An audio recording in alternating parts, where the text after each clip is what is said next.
The canaries in the mine, anti-Semitism as a barometer of societal health. As the specter of anti-Semitism looms large in the aftermath of the October 7th attacks, Communities Secretary Michael Gove raises a stark warning. Britain stands on the precipice of descending into the darkness if it fails to confront this pernicious threat. In a seminal speech, he casts the safety of the Jewish community in the UK as the canary in the mine for the vitality of the entire political landscape. When Jewish people are under threat, all our freedoms are threatened, Gove declares. The safety of the Jewish community is the canary in the mine. Growing anti-Semitism is a fever which weakens the whole body politic. This insidious malady manifests itself as a common denominator uniting disparate extremist groups, whether Islamist, far-right, or hard-left. It is the common currency of hate. It is at the dark heart of their worldview, Gove asserts. Statistics paint a sobering picture. The Community Security Trust, an organization dedicated to safeguarding the Jewish community, recorded an unprecedented surge in anti-Semitic incidents in 2023, a staggering 147% increase over the previous year. Alarmingly, approximately two-thirds of these incidents occurred in the aftermath of the October 7th attacks.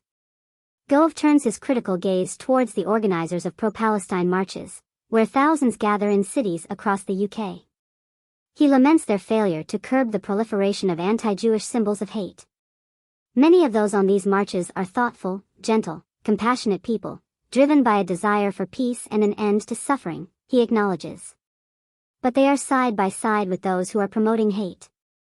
The organizers of these marches could do everything in their power to stop that. They don't.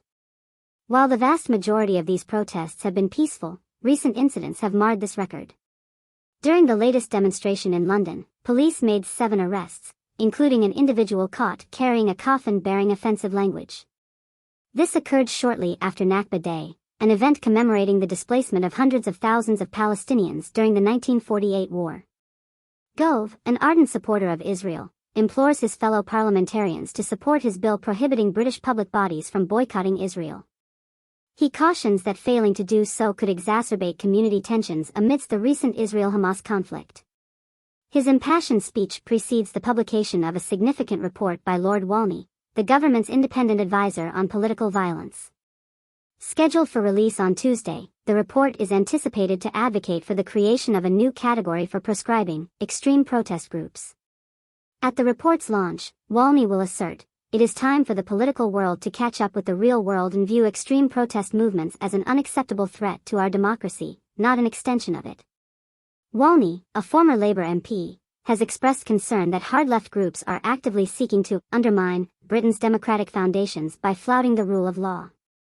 His recommendations could potentially lead to the banning of protest groups such as Just Stop Oil and Palestine Action, similar to the measures imposed on terrorist organizations.